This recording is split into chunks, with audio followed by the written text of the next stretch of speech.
તો ગોંડલના ચરખડીમાં જયરાજસિંહ જાડેજાની જાહેર સભા, જયરાજસિંહે કર્યા વિરોધીઓ પર પ્રહાર। અમુક લોકોના શરીરમાં જંતુ પેદા થાય છે તેવું કહ્યું। કેટલાક લોકો ગોંડલને બદનામ કરવા કહે છે કે ગોંડલમાં ગુંડાગીરી છે। માર્કેટ યાર્ડમાં તમને કોઈ ધક્કામુક્કી કરે છે? તમારો માલ સરળતાથી વેચાય છે ને? હવે અમુક માણસને એવા જંતુ શરીરમાં પેદા થયા છે ને એમ કે ગોંડલમાં નકરી ગુંડાગીરી છે। હવે ગુંડાગીરી છે કે નથી એ કારે તમે ઊંચા હાથ કરી બોલજો। ગોંડલમાં ગુંડાગીરી છે કે નથી?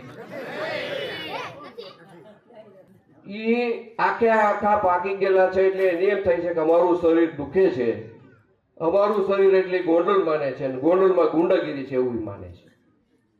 ફરીથી પૂછું, ગુંડાગીરી છે?